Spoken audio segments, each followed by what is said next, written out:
There is a man I used to know in the next county over.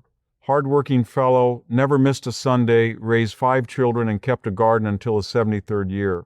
And then one morning, his family found him gone. Peaceful, they said. Like he just drifted off. But I knew something about how that man lived in his final years. Something he had picked up from the English world.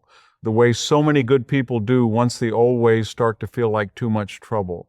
And I have thought about him ever since, because what took him in his sleep was not old age, it was a habit. A quiet, invisible habit that the modern world has made completely normal, and that we here in my community were simply never taught to do. I want to talk to you about that habit today. Not to frighten you, but because you deserve to know what we know. And what we know, we learn not from a hospital chart, but from living, from watching our grandparents move into their 80s and 90s with clear heads and strong hearts, and from understanding why that is not luck. Here where I live, we do not talk much about stroke and heart attack as if they were things that just happen to people. The way the English world seems to accept them, the way a doctor shrugs and says, well, you are getting older, that is not something we were ever taught to believe. My own grandfather lived to 96. He worked his land until his 89th year. His heart was steady as a clock the whole time. And the man never did this one thing, not once in his life, not because he was careful about it, simply because our way of life never made room for it. I will get to exactly what that thing is. But first, I need you to understand something about how your body works while you sleep, because that is where this all begins, and most people never hear this part. When you close your eyes at night, your body does not shut down, it goes to work. Your heart shifts into a slower, steadier rhythm. Your blood vessels begin a kind of gentle maintenance, relaxing, adjusting, allowing blood to move more freely. Your brain starts cleaning itself, flushing out the waste that builds up during the day. It is one of the most important hours of biology that happens to you, and it happens without you doing a thing, provided nothing interferes with it. But here is what the modern world does not tell you. There are things people do in the hours before bed, things that feel completely harmless, ordinary even, that reach inside that nighttime process and disrupt it so quietly you never feel it happening. Your blood thickens just slightly. Your vessels tighten just slightly. Your heart, instead of settling into that gentle evening rhythm, stays just elevated enough. And night after night after night, that slight disruption accumulates. It does not announce itself. It just builds the way a creek wears a stone, until one night the body cannot compensate anymore. That is not a story I am making up to scare you. That is what we see when we look at the difference between the people in my community and the people in the world outside it. Same God made us both. Same basic human body, but a very different outcome when the decades pass. Now, I know some of you are thinking, is it the food? And food is part of it, yes, we will come back to that. But the thing I am talking about today is something even more invisible than what you eat. It sits inside your evening routine, inside the last 2 or 3 hours before you lay your head down. And the terrible irony is that it feels like rest. It feels like unwinding. The English world has built entire industries around it, sold it to you as the reward at the end of a hard day. And for millions of people over 60, it is quietly, steadily doing damage that never announces itself until it is too late. My grandmother used to say, show me how a man ends his day and I will tell you how long he lives. She was not a doctor. She never read a study in her life. But she understood something about rhythm. She understood that the body has a clock, and that clock has enemies. Here in my community, the evening has a shape to it. After supper, there is movement. Not exercise the way the English world thinks of exercise, not a gym or a program or a machine. Just the ordinary movement of wrapping up the day, tending to animals, walking the property, bringing in wood, washing up together, talking around the table. The body does not go from full activity to a sudden dead stop. It winds down the way a good fire winds down, slowly with warmth still in it. And that winding down matters more than almost anything I can tell you about heart health after 60, because here is what most people do not know. The sharp transition, the one where you go from sitting, watching something loud and stimulating on a screen, eating something sweet or salty, and then you suddenly try to sleep, that transition is not natural.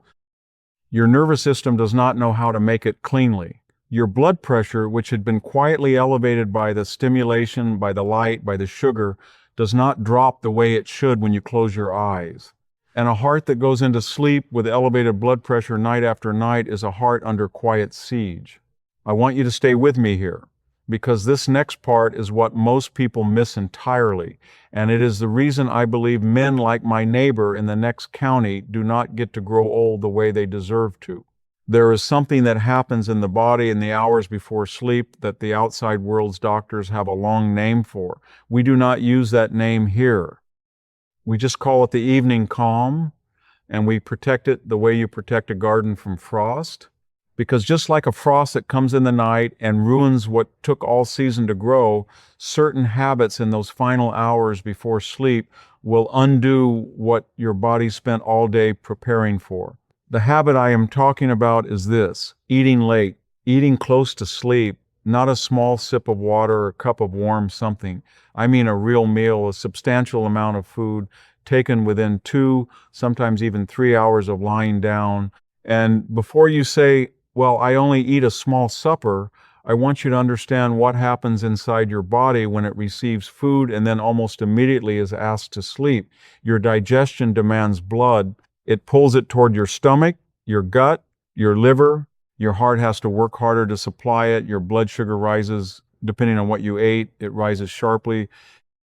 And then insulin enters the story, and blood vessels that were supposed to be relaxing for the night are instead responding to a metabolic event. Your blood in the hour or two after a late meal is thicker, more prone to what the outside world calls clotting, more likely to create conditions that, in a vessel already narrowed by years of the modern diet, can become something sudden and irreversible. My father used to say, the stomach is honest. Feed it early and it will let you rest. Feed it late and it will keep you working all night, whether you feel it or not. We eat our main meal at midday. It has always been that way. By supper time, we eat lightly. Something simple: soup, bread, a piece of fruit, nothing that asks the body to perform hard labor in the dark. And then the evening hours are for quiet, for winding down, for the body to begin its preparation without interruption. I know that for many of you, this is not how life has been set up. You worked all day, and supper is when the family gathers. Or you live alone now, and the evening meal is the one comfort of the day. And the idea of changing it feels like giving up something precious. I understand that. I am not here to take anything from you. I am here to show you what we do and let you decide. Because here is what I can tell you from watching my own people age. The ones among us who are still sharp at 85, still sleeping soundly, still walking without help, still waking up in the morning, they are not extraordinary people. They are not taking special things or following complicated programs. They are simply living by a rhythm that honors what the body needs, especially at night. And that rhythm starts with when you stop eating. If you are someone who has been having trouble sleeping, waking in the night, feeling your heart beat oddly in the quiet, noticing that your legs feel heavy and your head feels foggy in the morning, I want you to consider this before anything else. Before a new supplement or a new pill, consider when you last ate before you went to bed. We were never taught to eat past sundown. Not because of a rule someone wrote down, because the people before us understood, in the way that comes from generations of watching, that the body is not designed to digest and rest at the same time.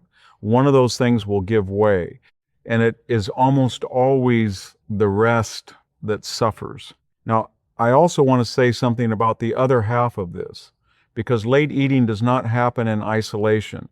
It happens alongside something else the modern world has made into an evening ritual, and that is sitting still, completely still, in front of a bright screen while your mind is being stimulated and your eyes are flooded with light that your body reads at its most primitive level as daylight. And your body reading daylight does not release what it needs to release to bring your blood pressure down and prepare you for genuine sleep. We do not have that problem here, and I say that with no pride, simply as a fact. Our evenings are dim, we use lantern light, our eyes signal to our bodies that night has come, and our bodies respond the way they have responded for thousands of years, with a slow, natural settling. If you cannot change every part of your evening, change the light first. Dim it down 2 hours before bed. Your body will begin to respond in ways you may not expect. If you have found any of this useful, I want to ask you something simple. Right now, before this is done, take a moment and consider, what time do you usually eat your last meal? And what time do you go to bed? Just sit with that number. Most people, when they count it, find the gap is shorter than they realized. And that gap, that quiet space between eating and sleeping, may be one of the most important pieces of ground you can reclaim for your health after 60.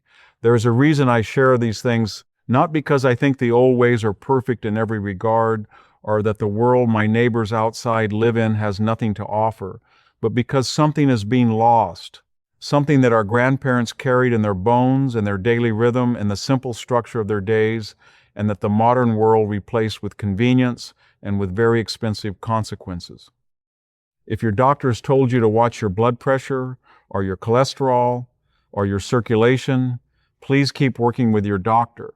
Everything I share here is the wisdom of a life lived a certain way, not a prescription, and your own health is your own responsibility to tend carefully with whatever help you need. But alongside whatever care you are receiving, consider giving your body what it was built for: an early meal, a dim evening, a quiet transition into sleep. Not as a cure, as a kindness. That is what I know. That is what my father knew, and his father before him. And the evidence of it walks through my community every morning in men and women who are past 80 and still greeting the day on their own 2 feet. Tell me in the comments, what is the one thing your body struggles with most after 60? Whether it is sleep, or your heart, or your legs, or your memory, I want to hear from you, because it helps me know what to bring you next. And if you want to stay close, subscribe and stay near, because next time I will share the way we keep our circulation strong through winter, something the modern world forgot the moment central heating arrived, and it may be the simplest thing you have never tried.